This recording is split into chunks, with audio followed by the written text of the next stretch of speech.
Snow Glass Apples is not hashtag goals for me.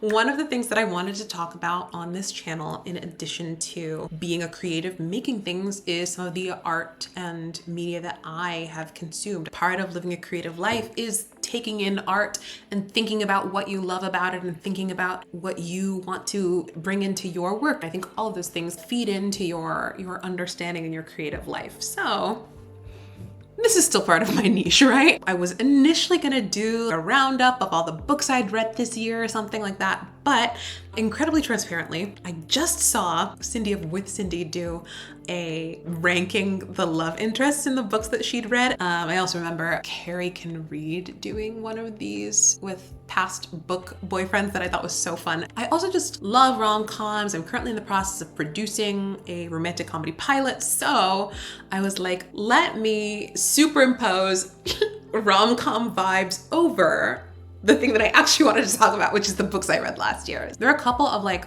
all-time hottie bays this year, and then like a couple of like, perhaps not. So yeah, keep watching if you want to hear about everything I read this year and whether I would date the people in it. Yeah. All right, so to introduce the tiers, first and foremost, we have Best Boy. This is the tier for the best boys or people of whatever gender. Looking at this list, there are sadly not that many people of expansive genders. So next year I'll work on that. But for now, these are the people who, like, when I think about favorite book boyfriends, this is them. If they proposed to me today, I would say yes. Right? That's the vibe. They make me believe in love, which is no mean feat. Then next here we have Lil Sweetie. A Lil Sweetie is a person that I think is perfectly nice, but just not like peak book boyfriend level, you know? They may not even have any major flaws. It's just like they do not hit the bullseye in that exact way. Then there's Love That For You. Now, Love That For You is a flavor of book bae that, like, I can see the appeal for somebody else who is not me. And then we have tier 4, Forget a Girl, inspired by the iconic Tyra Banks novel Model Land. And these are the people who I'm just like, I have no thoughts about you. My head is empty. And then finally, there is No Thank You. Again, I think pretty self-explanatory. These are people that I don't want to date. No thank you. Yeah, man, that's it. So let's get into it. These are in no particular order because my brain is too small to handle that. But we shall start with The Cruel Prince by Holly Black. So our main love interest in The Cruel Prince is Sir Carden, Prince Carden, who is not a nice boy. Like, famously, titularly not nice. But I know that the booktube girlies really like him. He's definitely not a forget a girl. I don't forget a girl him. And I feel like putting him in No Thank You is kind of mean because I had a great time reading this book and I had so much fun. But the whole time I was like, the amount of enemies that they were was so intense that I was like, how can we possibly turn this around? I do feel like, it was a sufficiently slow burn, but I'm just like, personally, I don't know that I could fall in love with somebody who was ever that mean to me. So I think I'm gonna put in a Love That For You. Like, there are people who will like go hard for Carden and I love that for them. There you go. Okay, next up is The Hunger Games. And maybe I should have put this on twice to represent Gale and Peeta, but I also feel like based on the general consensus, there's kind of only one really eligible bachelor in The Hunger Games. So I'm gonna say Peeta, right? Focus on Peeta. I would say Peeta is a Lil Sweetie.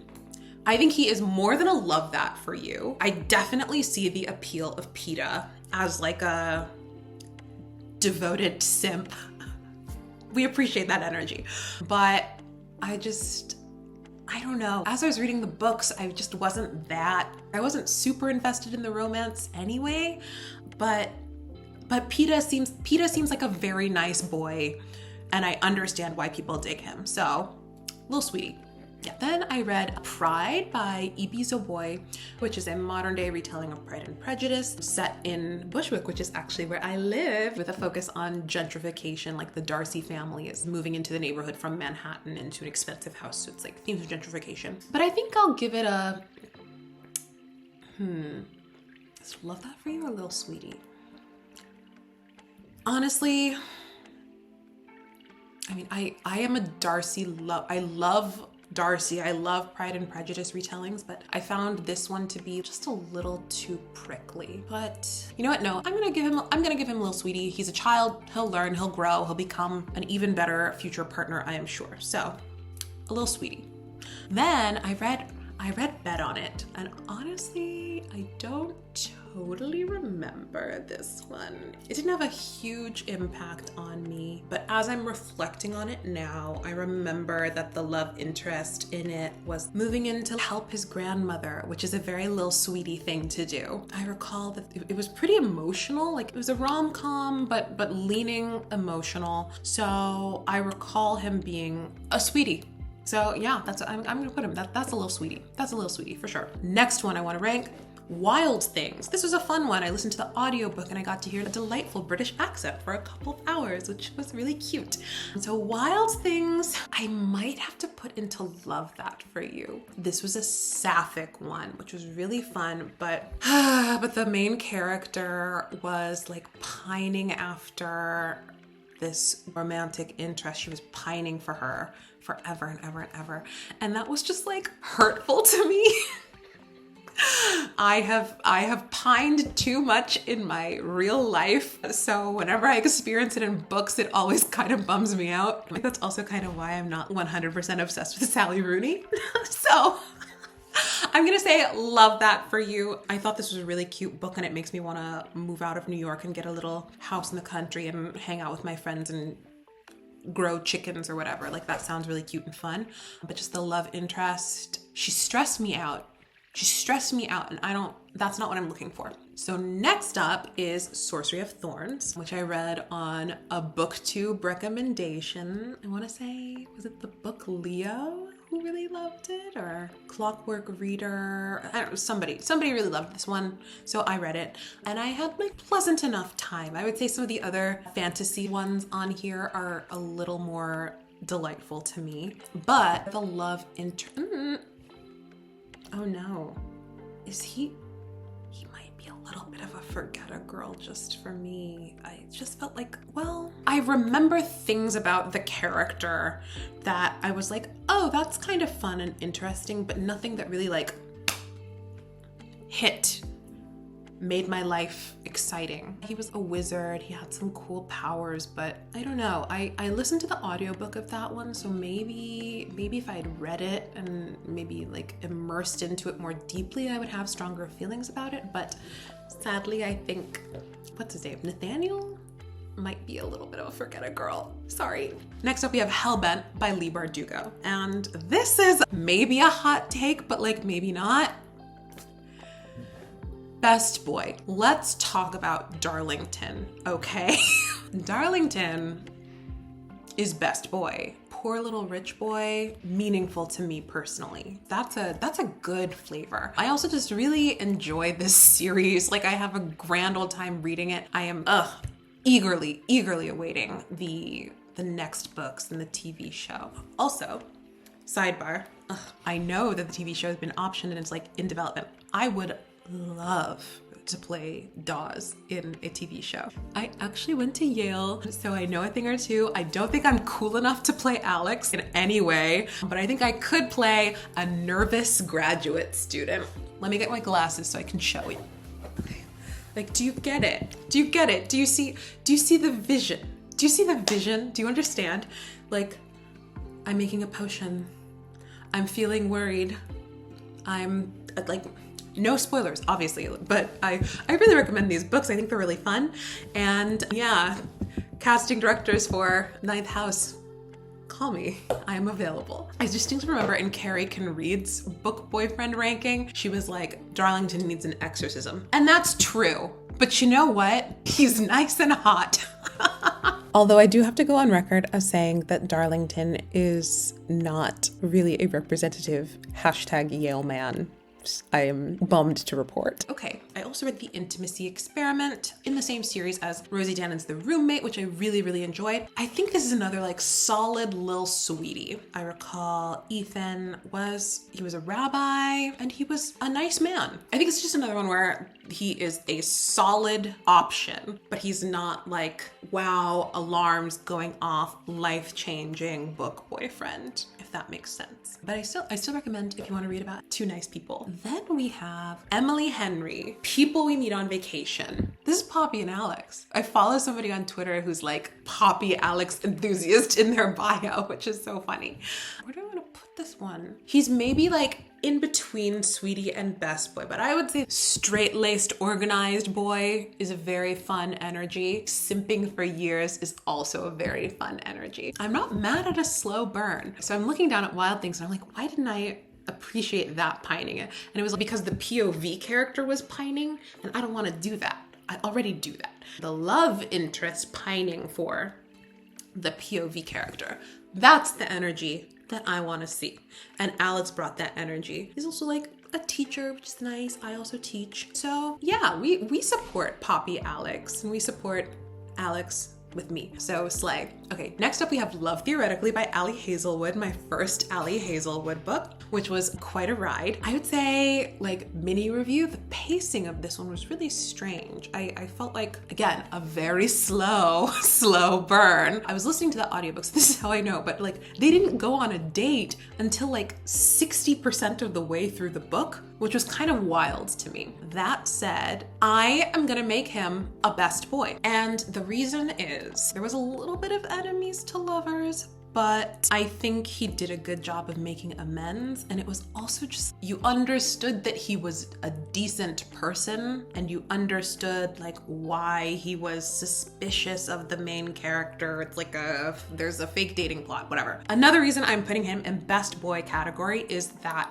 once we kind of hit our stride in terms of the relationship building, one, it was obvious that he was simping for years and years for her, which clearly I appreciate, for months for her, which I appreciate. And he was just always very communicative, except for, of course, like the big misunderstanding, but he was very straightforward, very obvious about like what his intentions were with her, which I appreciate. I just, again, not to shade Sally Rooney, but that sort of thing is really hurtful to me. And that's like what all her books are about. So yes, give me those love interests who are laser focused. Also, it was fun to learn about the academic job market, even though it took slightly longer than I would have preferred to understand. Okay, then we have Disorientation by Elaine Chou. I really enjoyed this book. I don't know anybody else who read it, but it's definitely not the kind of book where you are thinking about the love interest in any meaningful way.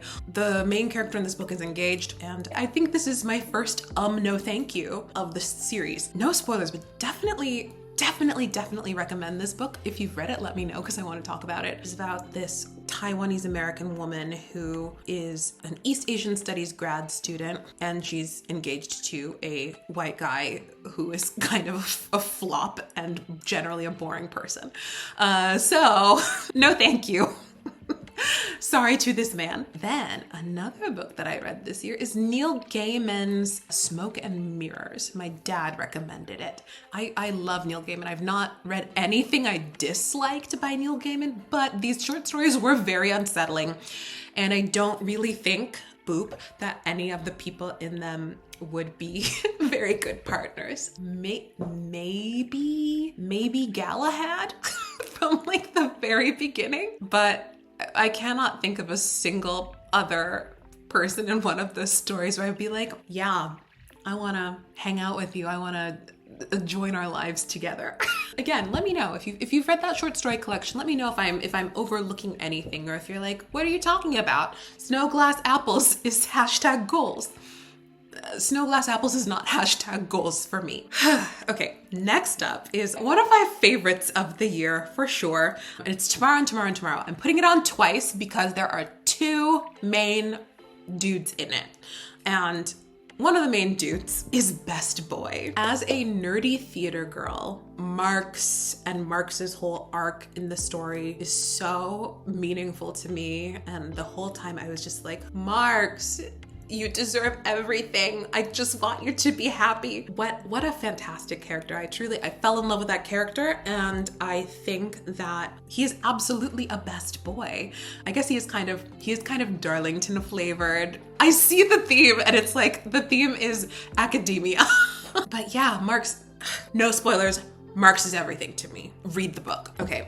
Then we also have Sam Mazer. Sam Mazer is a complicated character. And I would say that the way the book went, or what we saw of him in the book, his romantic life wasn't really a focus, which is something that made me go a little bit in this story, because I was like, oh, this character is disabled and it would be really cool to see a romantic story for him. But that said, I think I'm gonna put him in Love That For You. Because I just feel like even though romance was not the focus of his story, oh my God, I'm remembering that he did pine a lot, which is delightful to me. But he's not a little sweetie either, because like, I think he's prickly, rightfully so. But he's definitely not a forget-a-girl. If you are a Mazer girly, let me know.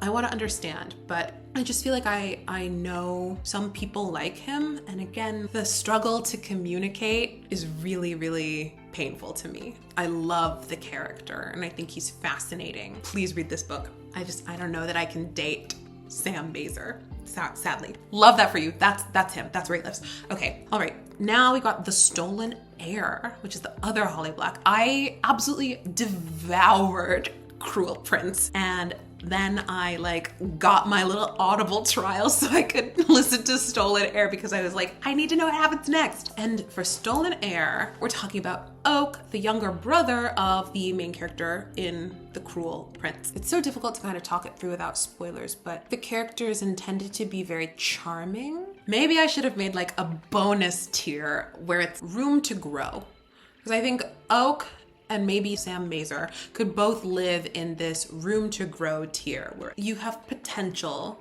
to become a sweetie. But right now, I don't really see it. So I'm gonna put him in the same tier as Sam tomorrow, because avoiding spoilers is really hard, but he's got some growing up to do. For sure. Extenuating circumstances as well. I also just feel like you spend so much time in the original series with him as like an actual child that it's a little bit weird to think about him as a possible love interest now. So yeah, I'm always just like, oh, those crazy kids. So maybe there's some element of that, and they'll love that for you as well. Then another book I read this year is Luster by Raven Leilani. And I think this one is an no thank you, in the flavor of Disorientation. Millennial woman having difficult relationship. It also has like a little teensy bit of Sally Rooney DNA, conversations with friends ish. It's not an affair. The main character in this one is dating a guy who has an open relationship, but it's just so complicated. I think this book was designed to make you feel uncomfortable with the relationship, and it succeeded. And I say to that, no thank you. But I still think it was a very interesting book, and I think like the Sally Rooney girlies of the world, the millennial women with depression girlies of the world would have a good time with it. So check it out. And if you've read it, let me know. Then I have Really Good Actually by Monica Heisey, who is like a person I follow and adore on Twitter. And then when I saw she had a full-length novel out, I was like, well, that's fun. The excerpts from this are so funny too. So I think the love interest in this, I would consider him a sweetie. I thought he was sweet. I thought he was funny. He just didn't capture my soul in the way that these ones did, you know? I felt a lot of like, oh, this person is around me in Brooklyn. So maybe it's a little too close to home. Dorky, divorced older guy. Oh my God, you know what? The love interest in this one is like a less upsetting, less married version of this one. Dorky, beardy, glasses-y, big city living man. So yeah, I would say he's like the sweetie version of him, but just doesn't set my soul on fire. Then at the end of last year, I started this on December 27th and I finished it a couple days ago. It's now January, but I read Holly Jolly Ever After because I told somebody I wanted to read a festive rom-com and she got me Holly Jolly Ever After based on that brief, and I had a great time with it. And I would say that Callum in this one is definitely a sweetie. I don't think that he is a best boy. He has many good qualities, but I think part of the story was his growth and becoming a responsible person where he's maybe been kind of flighty, frivolous before. So while I appreciated that part of the character's journey, I don't feel that's like best boy vibes. He also talks about pizza a lot, which is goofy to me. But one thing I do love about the character of Callum is that he is a former boy band member. As a K-pop enjoyer, I am very pro boy band. So I'm definitely gonna keep an eye on this series. But I just think in terms of knowing what I know about this character, would I want to date him? No. But he is certainly a sweet angel, a little sweetie, as it were. And then lastly, we have A Curse So Dark and Lonely, which should probably also be a double because in the series, the first book is focused on one person and the second book is focused on another, which is still a little bit of a spoiler, whatever. Both of them, I would say, I think both of them are love that for yous. And the reason I say that is A Curse So Dark and Lonely is based on Beauty and the Beast. And so your beastly character, if you're going to do an adaptation of that, then he does have to be unappealing or monstrous in some way. I think that, unfortunately, that kind of makes it challenging for that character. And sort of similarly, the other character, if you read the book, which I had a great time with and recommend, they've been through a lot. They have suffered a lot. And so you understand why they are the way they are. But again, I'm like, is that best boy material? So yeah, I think they belong in the learning and growing zone. I still haven't finished the third book in the trilogy though, so maybe once I do that, one of them will come out on top. But yeah, in this series, I would say the female characters, I'm like, hell yeah, girl, go get them. And then with the dudes, I'm like, you need to get your act together. I also think, and this is maybe just me being me, but I also think that a lot of this book is like a crisis of succession. What's up with the royal family? Who will be the heir? Blah, blah, blah, blah, blah, which I think is really fun and interesting. As a reader, I enjoy bringing in that sort of political bent to a fairy tale retelling. But I also feel like that focus on succession is really frustrating to me because, but should monarchies exist? The main female character in this first book is pulled from the modern day real world. So it's technically a low fantasy, I guess. And I'm like, girl, why do you care so much about this succession when you should be trying to invent democracy, huh? There's just a lot of like, the rightful prince, the rightful prince. And I'm like, let the people vote, bestie. Love that for you. So yeah, this is my final ranking. If you have read any books that are similar to these that you really like, if you want to contest any of these placements, let me know. And I'm excited to keep reading stuff in the new year. Thank you so much for watching. If you want to hear more detailed thoughts about them besides just like if I think there are hotties in them or not, let me know. I'm so thankful to all the booktube girlies. I'll like leave them down below because they give me so much life and they bring so many fun books into my life and they're so smart and so funny. So yeah, there may be a little more bookish content coming out over here. We'll see. Okay, bye.